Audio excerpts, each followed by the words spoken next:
అస్సలాము అలైకుం అందరికీ నమస్కారం. మీరు చూస్తున్నది టీడీ న్యూస్ కేఎన్ఆర్.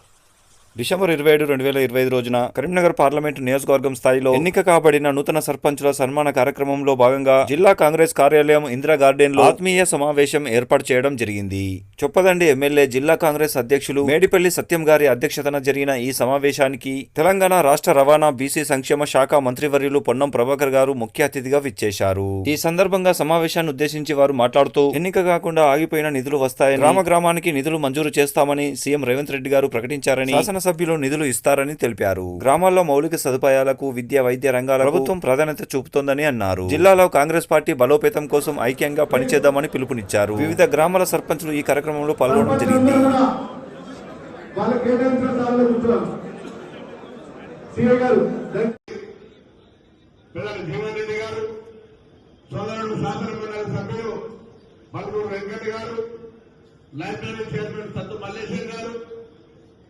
ఎమ్మెల్సీ అభ్యర్థి నరేంద్ర రెడ్డి గారు, అర్బన్ కాంగ్రెస్ అధ్యక్షుడు అంజన్ కుమార్ గారు, సంతోష్ గారు, కళ రాజశేఖర్ గారు, గౌరవ మాజీ ఎమ్మెల్యే సత్యనారాయణ గౌడ్ గారు, పద్మాకర్ రెడ్డి గారు, అంజన్ ప్రసాద్ గారు, అదేవిధంగా సుడా చైర్మన్ నరేంద్ర రెడ్డి గారు, ప్రణవ్ గారు, సిరిసిల్ల జిల్లా కాంగ్రెస్ అధ్యక్షుడు సంకేతం శ్రీనివాస్ గారు, పెద్దలు మాజీ జడ్పీ చైర్మన్ మాజీ ఎమ్మెల్యే ఆలపల్లి మోహన్ గారు, మాజీ హౌస్ చైర్మన్ బొమ్మ శ్రీరామ్ గారు, పడాల రావు గారు ఆర్టీఏ మెంబర్, అదేవిధంగా వెంకయ్య గారు ఆర్టీఏ మెంబర్, శ్రావణ అధ్యక్షుడు, వేదిక మీద పెద్దలు, ఈరోజు నూతనంగా సర్పంచులుగా ఎన్నికై కరీంనగర్ లోక్సభ పరిధిలో ఉన్నటువంటి సర్పంచ్ అందరూ కాంగ్రెస్ పార్టీ పక్షాన సన్మానం పొందుతున్న సందర్భంగా అందరికీ గట్టిగా చెప్పకతో స్వాగతించలేదు.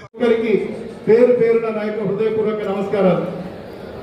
మహాత్మా గాంధీ గారు ఒకటే చెప్తుండే, గ్రామాలు బాగున్నప్పుడే దేశం బాగుంటుందని, పల్లెలే దేశానికి పట్టుకొమ్మని చెప్పి, ఇలా గ్రామాలు బాగుపడ్డప్పుడు, గ్రామాల్లో గ్రామ స్వరాజ్యం వెలిసినప్పుడు ఇలా దేశం బాగుపడుతుందని బలంగా నమ్మి స్వర్గీయ మాజీ ప్రధాని రాజీవ్ గాంధీ గారు వారి హయాంలో ఈ స్థానిక సంస్థల్ని బలోపేతం చేస్తూ, ఆనాడు కాంగ్రెస్ పార్టీ హయాంలో 73, 74 రాజ్యాంగ సవరణ ద్వారా స్థానిక సంస్థలకు నిధులు విధులు కేటాయిస్తూ స్థానిక సంస్థలు ఏ విధంగా అయితే బలోపేతం చేస్తామో, నేడు అదే స్ఫూర్తితోటి మన రాష్ట్ర ప్రభుత్వం గౌరవ ముఖ్యమంత్రి రేవంత్ రెడ్డి గారి నాయకత్వంలో గ్రామ పంచాయతీలను బలోపేతం చేయాలి, సర్పంచ్లకు నిధులు విధులు ఇవ్వాలని చెప్పి ఒక దృఢ సంకల్పంతో రాష్ట్ర వ్యాప్తంగా ఉన్నటువంటి సర్పంచులు, ఇటీవల గెలిచిన సర్పంచులందరినీ వారిని గౌరవించాలి, వారి కర్తవ్యం వారికి తెలియజేయాలి. ఇలా ఎంతో మందికి రానటువంటి అవకాశం, ఎంతో మందికి రానటువంటి అదృష్టం. గ్రామంలో ఒక్కరే ఉంటారు, గ్రామ ప్రథమ పౌరుడిగా పిలిచే సర్పంచ్ ఉంటారు. ఆ గ్రామంలో రాష్ట్రపతికి, ప్రధానమంత్రికి ఏ అధికారాలు ఉంటాయో గ్రామ స్థాయిలో సర్పంచ్కి అధికారాలు ఉంటాయి. ఇక్కడ వేదిక మీద ఉన్నటువంటి మంత్రులకు కానీ శాసనసభ్యులకు కూడా మాకెవరికి కూడా మేము డైరెక్ట్ నిధులు ఇచ్చే అధికారం లేదు. కానీ సర్పంచ్ కు డైరెక్ట్ చెక్ పవర్ ఉంటుంది, సర్పంచ్ కు డైరెక్ట్ నిధుల సేకరణ కానీ నిధులను ఖర్చు పెట్టే అధికారం కేవలం ఒక సర్పంచ్ కే ఉంటుంది. నేను మీ అందరికీ ఒకటే చెప్తున్నా, కాంగ్రెస్ పార్టీ ప్రభుత్వం అధికారంలోకి వచ్చి 2 సంవత్సరాల తర్వాత ఇటీవల జరిగిన ఎన్నికల్లో దాదాపు 70 నుంచి 80% మంది సర్పంచ్ గెలిచింది. ఇలా ప్రభుత్వం మనదుంది, అంతటా కూడా మన శాసనసభ్యులే మంత్రులే ఉన్నారు. మీరందరూ కూడా గత ప్రభుత్వంలో చాలా మంది సర్పంచులు ఏ విధంగా అయితే దుర్వినియోగం చేస్తున్నారు, అట్లాంటి చెడ్డ పేరు మనకు రాకుండా గ్రామంలో ప్రతి ఒక్కరితోటి కలివిడిగా ఉండి, ఇలా ఎన్నికలు 5 సంవత్సరాలకు ఒక్కసారి జరుగుతాయి. 5 సంవత్సరాల తర్వాత ప్రతి ఒక్కరు కూడా ఓడిపోయిన వాళ్ళు కానీ గెలిచిన వాళ్ళు కానీ పార్టీలకు అతీతంగా, రాజకీయాలకు అతీతంగా గ్రామాన్ని అభివృద్ధి చేసినప్పుడే మనం అందరూ కూడా సర్పంచ్ గా సక్సెస్ కావే అవకాశం ఉంటుంది. 5 సంవత్సరాల దాకా ఎన్నికలు లేవు. ఇలా గ్రామంలో పార్టీలకు అతీతంగా ఎన్నికలు జరిగినాయి. ఎవరు గెలిచినా ఒక్కరే గెలుస్తారు. ఆ ఒక్కరు మిగతా వాళ్ళందరినీ కలుపుకొని ఇలా కేంద్ర ప్రభుత్వం కానీ ఇటు రాష్ట్ర ప్రభుత్వం కానీ, ముఖ్యంగా రాష్ట్ర ప్రభుత్వం అనేక సంక్షేమ పథకాలు ప్రవేశపెడుతుంది. ఈ సంక్షేమ పథకాల్ని గ్రామ స్థాయిలో వాటిని అమలుపరిచే బాధ్యత సర్పంచ్ల మీద, ఉప సర్పంచ్ల మీద, ఆయా వార్డు సభ్యుల మీద ఉంటుంది. ఇలా ప్రభుత్వం ఎంత గొప్ప పని చేసినా కూడా క్షేత్ర స్థాయిలో వాటిని అమలు చేయకపోతే ప్రభుత్వానికి చెడ్డ పేరు వస్తుంది. దయచేసి సర్పంచ్లని వారు ఇటు ప్రభుత్వానికి గ్రామాలకు మధ్య వారధిగా ఉండి ప్రభుత్వం చేసే ప్రతి సంక్షేమ పథకాన్ని ప్రతి అర్హులైన ప్రతి ఒక్కరికి చేరవేర్చే బాధ్యత సర్పంచ్ పైన ఉంటుంది. ఇలా మన ప్రభుత్వం అధికారంలోకి వచ్చినాక దేశంలో ఏ ప్రభుత్వం చేయలేని విధంగా, ఏ రాష్ట్రం చేయలేని విధంగా సంక్షేమ పథకాలు మన రాష్ట్రంలో అమలు చేయబడుతున్నాయి. 2 లక్షల రుణమాఫీ ఈ దేశంలో ఏ ప్రభుత్వం చేయలేదు. ఇలా మన రాష్ట్ర ప్రభుత్వం రేవంత్ రెడ్డి గారి నాయకత్వంలో ప్రతి రైతుకు 2 లక్షల లోపు రైతులకు రుణమాఫీ చేసినటువంటి చరిత్ర ఉంది. ఇలా రైతు భరోసా గత ప్రభుత్వం కంటే ప్రతి ఒక్క రైతుకు ఒక 1000 రూపాయలు అదనంగా ఇవాళ రైతు భరోసా ఇస్తుంది కాంగ్రెస్ పార్టీ ప్రభుత్వం. గత ప్రభుత్వంలో 10 సంవత్సరాలు ఏ ఒక్క పేదోడికి కనీసం ఒక రేషన్ కార్డు ఇచ్చినటువంటి పాపాన వల్లది కదండి ప్రభుత్వం. ఇలా అర్హులైన ప్రతి ఒక్కరికి మనం రేషన్ కార్డు ఇచ్చినాం. ఆ రేషన్ కార్డు మీద సన్న బియ్యం కూడా ఇస్తుంది కాంగ్రెస్ పార్టీ ప్రభుత్వం.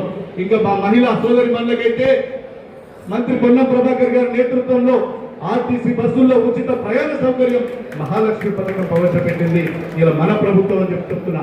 200 యూనిట్ల లోపు కరెంటు వినియోగించుకునే ప్రతి ఒక్క వినియోగదారునికి ఉచితంగా కరెంట్ ఇస్తుంది కాంగ్రెస్ పార్టీ ప్రభుత్వం. 10 సంవత్సరంలో ఏ గ్రామంలో కూడా ఏ ఒక్క పేదోడికి ఇల్లు కట్టించిన పాపాన ఉండేది టీఆర్ఎస్ సర్కారులో. మన ప్రభుత్వం వచ్చినాక ఒకటే సంవత్సరంలో ఒక నియోజకవర్గంలో 3500 ఇల్లు కట్టించినాం. మరో 3 సంవత్సరంలో అర్హులైన ప్రతి ఒక్కరికి ఆనాడు రాజశేఖర రెడ్డి గారి హయాంలో శాచురేషన్ మోడ్లో ఏ విధంగా అయితే ఇల్లు కట్టించినామో అర్హులైన ప్రతి ఒక్కరికి కూడా భవిష్యత్తులో రానున్న 3 సంవత్సరాల్లో ప్రతి ఒక్కరికి ఇల్లు కట్టించే బాధ్యత ఇలా కాంగ్రెస్ పార్టీ ప్రభుత్వం తీసుకుంటుందని చెప్పి మీ అందరికీ చెప్తున్నా. దయచేసి ఈ పథకాలన్నీ కూడా అమలు చేసే బాధ్యత ఇలా సర్పంచ్గా గెలిచిన మీ మీద ఉంది. ఎంతో మందిని కాదని ఇలా మిమ్మల్ని మీకు అవకాశం కల్పించింది. ఈ అవకాశం ఈ ఒక్కటనే కాదు, మీరు బతుకున్నంత వరకు ఫలానా సర్పంచ్ హయాంలో మా గ్రామం అభివృద్ధి చెందిందని ప్రతి ఒక్కరు మీ గురించి గొప్పగా చెప్పుకునేలా మీరు పనిచేయాలని చెప్పి మీ అందరినీ కోరుకుంటున్నాం. మరొకసారి ఈ పార్లమెంట్ వైజ్గా గెలిచిన సర్పంచ్లందరూ కూడా నేను మనస్ఫూర్తిగా శుభాకాంక్షలు తెలియజేస్తున్నా. మీ టర్మ్ అంతా సక్సెస్ఫుల్గా కావాలి. మీరు మీ టర్మ్ సక్సెస్ కావడానికి ఈ రాష్ట్ర ప్రభుత్వం మీకు అన్ని రకాలుగా అండగా ఉంటుందని చెప్పి ఇప్పుడు మన మంత్రివర్యులు ఈ కార్యక్రమాన్ని సమర్పించిన వారు ఆల్ ఫోర్స్ విద్యా సంస్థలు Karimnagar and Paramita schools Mankammathota Padmanagar Karimnagar, Tejas junior college and defence academy Kothapalli Karimnagar, Shri Chaitanya colleges Karimnagar, SVJC విద్యా సంస్థలు Karimnagar, Saint George CBSE international school and Paradise schools Kothapalli Karimnagar, Maner schools Mankammathota Padmanagar Karimnagar, Oxford schools Ramnagar Kamanpur Karimnagar, Bansal classes junior college Karimnagar. DD news KNR. Please subscribe. అస్సలాము అలైకుం. నమస్కారం. ధన్యవాదాలు.